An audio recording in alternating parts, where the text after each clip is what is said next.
श्री विश्वकर्मा युवा फाउंडेशन यांच्या वतीने श्री विश्वकर्मा भगवान जयंती मोठ्या उत्साहात संपन्न। श्री विश्वकर्मा भगवान जयंती उत्सव 2026 वार शनिवार रोजी मोठ्या उत्साहात जळगाव शहरात साजरी करण्यात आली। श्री ओंकारेश्वर मंदिर येथून पारंपरिक पद्धतीने टाळ मृदुंग यांच्या तालात भजनी मंडळसह भव्य पालखी सोहळा हातनूर वसाहत हॉल महाबळ जळगाव या ठिकाणी पालखी नेण्यात आली। व्यासपीठावर कार्यक्रम ठिकाणी ज्येष्ठ समाजसेवक व मान्यवर यांच्या हस्ते श्री विश्वकर्मा प्रभूंची महाआरती करण्यात आली। कार्यक्रमात प्रमुख उपस्थिती जळगाव शहराचे आमदार राजूमामा भोळे तसेच पारोळा येथील नवनिर्वाचित नगरसेविका कविताताई रमेश खैरनार, मनोजयालय फाउंडेशन बहादूरपूर पारोळा येथील विजय शांताराम सुतार यांची प्रमुख उपस्थिती होती। तरी कार्यक्रमामध्ये समाज बांधव यांनी विविध विषयावर प्रबोधन करण्यात आले। तसेच समाज बांधवांसाठी महाप्रसादाचे विटा ग्रुपच्या माध्यमातून सहकार्य करण्यात आले। तरी कार्यक्रमात विश्वकर्मीय समाज बांधव मोठ्या संख्येने उपस्थित होते। कार्यक्रमासाठी श्री विश्वकर्मा युवा फाउंडेशनचे सर्व पदाधिकारी यांचे मोलाचे सहकार्य लाभले। त्यानंतर कृष्णा लॉन समोरील गरीब वसतिगृहातील गरजू बांधवांना अन्नदान करण्यात आले। कार्यक्रम यशस्वीरित्या संपन्न करण्यामध्ये श्री विश्वकर्मा युवा फाउंडेशनचे पदाधिकारी हर्षल ताराचंद सूर्यवंशी, चंद्रकांत जगन्नाथ तायडे, शरद अर्जुन बोरसे, यशवंत जगन कापडे, निलेश गोकुळ देवरे, रावसाहेब गोपीचंद बोरसे, प्रमोद राजेंद्र रुले, प्रवीण शालिग्राम सोनवणे, मनोज दिलीप बाविस्कर, राकेश छोटूलाल मोरे, मिलिंद जनार्दन निकम, विकी दगडू अहिरे, चेतन ज्ञानेश्वर रुले, सुहास मधुकर वर्ण, महिलांमध्ये नीता संजय सांगोडे, बेबाताई एकनाथ सूर्यवंशी यांनी अधिक परिश्रम घेतले। सूत्रसंचालन अयाज मोहसिन व आभार प्रदर्शन प्रमोद राजेंद्र रुले यांनी केले। खूप शुभेच्छा देतो आज जयंतीच्या निमित्ताने। आणि खरं पाहिलं असेल तर आज खूप कार्यक्रम यायला उशीर झाला आणि अजून 2-3 ठिकाणी आपलं भगवान विश्वकर्माची जयंती तिथे पण जायचं आहे अजून, म्हणून आपल्या सगळ्याचीच माफी मागून जाणार, रजा घेणार आहे आपली। पण खरं पाहिलं असेल तर जे सूत्रसंचालकांचे आमचे मित्र आहेत भाई, ते बऱ्याच वेळापासून सत्कार करत होते आणि सर्वात आरती झाली। म्हणजे बघा, भगवानाची आरती बी इतकी मोठी की सर्वांना संधी मिळाली का नाही। म्हणजे मी मोजत होतो, कमीत कमी 60 लोकांनी आरती केली असेल। म्हणजे एवढी मोठी आरती फक्त भगवानाची की 60 लोकांना लाभ मिळू शकतो आरतीचा। तर आपल्या आयुष्यात सुद्धा परमेश्वर सर्वांना संधी देत असतो, म्हणून मला वाटतं घाई करू नका, सर्वांना संधी मिळेल। आणि बऱ्याच वेळेला मी समाजात काम करत असताना की अध्यक्षांनी मला बोलवलं नाही, माझं नाव आलं नाही, माझा फोटो आला नाही, मला वाटतं आपण भगवंताचे खरं आभार मानूया की जी संधी मिळाली मला ती खूप माझ्यासाठी मोठी। आणि बऱ्याच वेळेला आम्ही स्पर्धेच्या याच्यामध्ये इगो करतो आणि मागे थांबतो।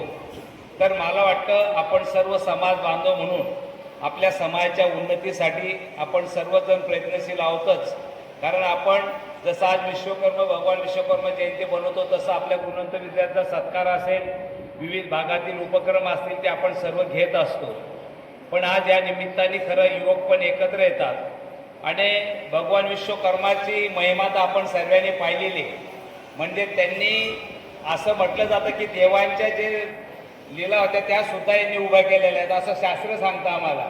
आणि म्हणून मला वाटतं महाभारतातला असेल, कृष्ण द्वारका असेल, अशा सर्व गोष्टीची जी काही रचना केलेली ती यांनी विश्वकर्मा भगवानाने केलेली। आणि मला वाटतं त्याचे आम्ही अनुयायी आहोत म्हणून स्वतःला भाग्यवान समजूया आपण। खरं पाहिलं असेल तर आम्ही समाज म्हणून 2 प्रकारचे असतात। एक, ज्या समाजात आम्ही जन्म घेतला तो एक समाज, ज्या समाजात वावरतो एक दुसरा समाज असतो। आणि याच्यापेक्षाही आमच्यासाठी प्रथम काय असेल तर राष्ट्र प्रथम आहे आमच्यासाठी। कारण देश मोठा झाला तर तुम्ही आम्ही मोठं होण्याचं महत्त्व आहे। आणि म्हणून मला वाटतं आमच्यासाठी सर्वात प्रथम असेल तर राष्ट्र मोठं आहे आमच्यासाठी।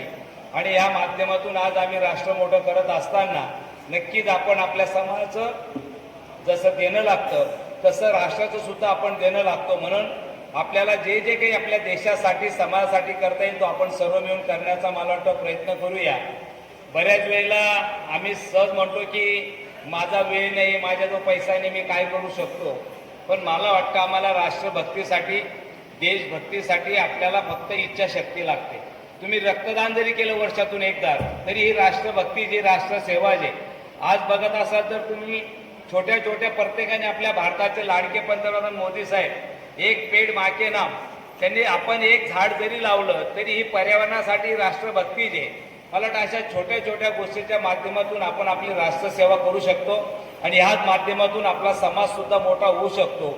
म्हणून आपण सर्व मिळून पहिले राष्ट्र मग समाज याच्या विकासासाठी मला वाटतं प्रयत्न करूया. आपण सर्वांची भागीदारी खूप महत्त्वाची. नाही तर बऱ्याच वेळेला ते लोक करत आहेत आम्ही बघण्याची भूमिका घेण्यापेक्षा या विकसित समाजामध्ये, या विकसित भारतामध्ये माझं काय योगदान, माझी काय भागीदारी, हा मी प्रयत्न आपण केला पाहिजे. आपण वर्षानुवर्ष रामायण ऐकतो का नाही? त्या रामायणामध्ये खारुताईचं नाव येतं का नाही? त्या खारुताईचं पाहिलं असेल तर छोटासा हिस्सा आहे तिचा, तिने तो प्रयत्न केला, पण तिचं नाव घेतल्याशिवाय रामायण पूर्ण होत नाही. तसं या समाज ज्या ज्या वेळेला मोठा होईल त्यावेळेला आम्हाला एक स्वाभिमान असेल की या विकसित समाजासाठी माझं काही ना काही योगदान राहिलं पाहिजे. या समाजाने आठवण केली पाहिजे. आपण छोट्या मोठ्यापेक्षा मला वाटतं कोणी काय केल्यापेक्षा मी माझ्या देशासाठी, मी माझ्या समाजासाठी काय करतो हा प्रयत्न मला वाटतं आम्ही सर्वजण करूया. पुन्हा आज भगवान विश्वकर्मा जयंतीच्या निमित्ताने खूप खूप शुभेच्छा सर्वांना देतो. आपण समाज एकत्र करत असताना खरं केंद्र सरकार, राज्य सरकारच्या मी मनापासून धन्यवाद देईन. कारण भगवान विश्वकर्माच्या नावाने एक योजना काढली, किती लोकांना माहिती आहे की मला माहीत नाही, पण मला वाटतं ही सुद्धा योजना आपण समाजाचे एक घटक म्हणून मला वाटतं आपल्या समाजाच्या लोकांनी, आपल्या समाजाच्या लोकांसाठीच काढलेली नाव आहे. त्याने विशेष म्हणजे भगवान विश्वकर्माचं नाव त्या योजनेला दिलेलं आहे. आपण आणि आपल्या जितक्या लोकांना आपल्याला देता येईल तो प्रयत्न करून मला वाटतं त्याचा लाभ देण्याचा प्रयत्न करा. आपल्या समाजाला शेवटच्या घटकापर्यंत मला वाटतं सर्व आयोजकांना विनंती करेन की कदाचित असं होतं की आम्ही 10 लोक सदन झालो म्हणून समाज सदन झाला असं म्हणणं चुकीचं होईल. आमच्या समाजाला शेवटचा घटक जोपर्यंत सदन होणार नाही तोपर्यंत आम्हाला समाजात काम करावं लागेल. आमच्या प्रत्येक समाजाचं माणसाचं स्वतःचं घर झालं का नाही? आता कमीत कमी 2.5 ते 3.25 लाख रुपये घरासाठी सबसिडी आणि मला वाटतं त्या माध्यमातून आयुष्यमान भारत कार्ड आहे 5 लाखाचं. अशा योजनेच्या माध्यमातून आमच्या समाजाच्या शेवटच्या घटकापर्यंत, मग तो विद्यार्थी असेल, मुलींसाठी शिक्षण फ्री आहे, अशा बऱ्याच योजना मला वाटतं आपण ह्या माध्यमातून समाजापर्यंत पोहोचवण्याचं काम करावं. आपण कॅलेंडर जरी छापलं तरी त्या समाजाच्या शेवटच्या घटकापर्यंत कॅलेंडर पोहोचतं का नाही हे सुद्धा पाहिलं पाहिजे.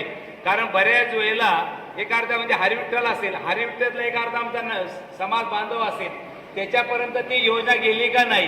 नाही तर बऱ्याच वेळेला आम्ही फक्त आमच्या 10 लोक पाहतो, असं होऊ नये. कारण समाजाची उन्नती करायची असेल तर आम्हाला समाजाच्या शेवटच्या घटकापर्यंत जाऊन काम करावं लागेल. म्हणून आपण सर्व समाज बांधवांना बरोबर घेऊन पुढे चालण्याचा प्रयत्न करूया ही सर्वांना विनंती करतो. आज आम्हाला बोलवलं, बोलण्याची संधी दिली, सत्कार केला म्हणून सर्व आयोजकाचं मी ऋण व्यक्त करतो व आपल्या सर्वांची माफी मागून घेतो. जय हिंद, जय महाराष्ट्र.